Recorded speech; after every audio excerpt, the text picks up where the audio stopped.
अतिथि सेवी महाराज रंतीदेव। महाराज संकृति के पुत्र महाराज रंतीदेव बड़े ही अतिथि सेवी थे।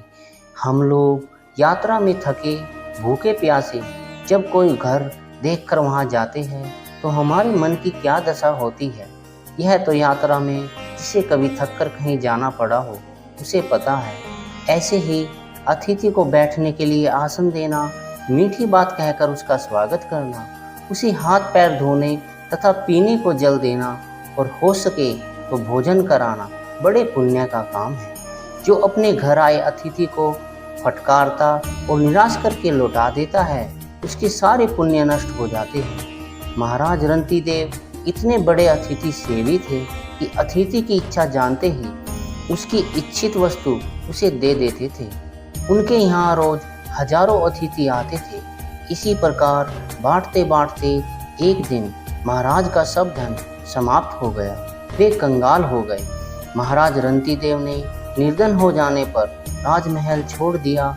स्त्री पुत्र के साथ वे जंगल के रास्ते यात्रा करने लगे।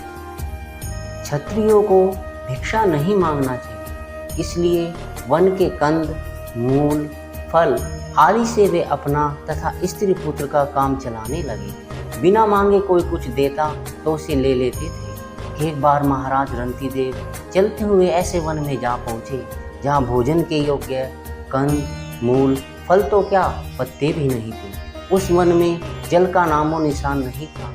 भूख से रानी और राजकुमार छटपटाने लगे। प्यास के मारे गला सूख गया। पूरे 48 दिन तक उन लोगों को एक बूंद जल तक नहीं मिला। 49वें दिन महाराज रंतीदेव उस वन से कैसे बाहर पहुंच गए। पास की किसी बस्ती के एक मनुष्य ने उन्हें आदरपूर्वक घी मिला खीर, हलवा और शीतल जल ला कर दिया। महाराज रंतीदेव ने बड़ी शांति से वह सब सामान लेकर भगवान को भोग लगाया। 48 दिन के उपवास से मरने को हो रहे महाराज के मन में उस समय भी यही दुख था कि जीवन में पहली बार मुझे आज किसी अतिथि को भोजन कराए बिना भोजन ही करना पड़ेगा। उसी समय एक ब्राह्मण वहां आए। वे भूखे थे। उन्होंने भोजन मांगा। महाराज रंतीदेव बड़े प्रसन्न हुए। उन्होंने बड़े आदर से ब्राह्मण को भोजन कराया।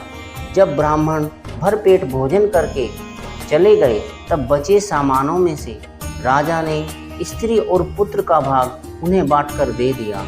अपना भाग लेकर वे भोजन करने जा रहे थे कि एक भूखा शूद्र आ गया।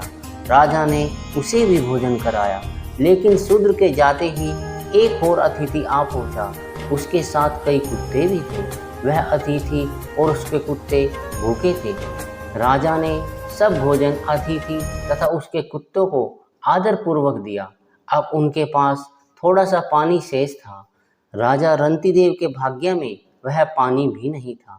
प्यास के मारे उनके प्राण निकले जा रहे थे, किंतु जैसे ही वे पानी पीने चले एक चांडाल यह पुकारता आ पहुंचा, महाराज मैं चांडाल हूँ, प्यास से मेरे प्राण निकले जा रहे हैं, तो घुट जल देने की मुझे कृपा कीजिए। महाराज रंतीदेव की आंखों में आंसू आ गए।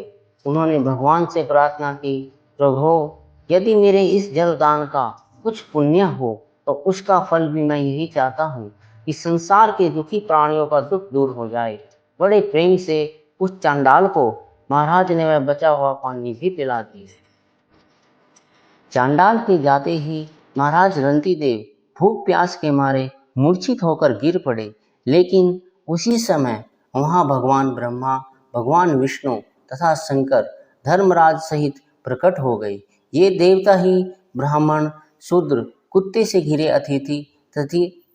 अतिथि तथा चांडाल का रूप धारण कर रंतीदेव के पास आए थे। महाराज रंतीदेव ने अतिथि सेवा रूप धर्म के प्रभाव से ही भगवान का दर्शन प्राप्त किया। दोस्तों, आशा करता हूँ आपको यह महाराज रंतीदेव की कथा पसंद आई होगी। दोस्तों, ऐसी ही पौराणिक बौद्ध कथाएं सुनने के लिए, संतों के उपदेश के लिए हमारे चैनल अध्यात्म सरिता को सब्सक्राइब कीजिए। अगर वीडियो पसंद आया हो तो लाइक कीजिए। सभी को धन्यवाद। सभी को हृदय से राम राम।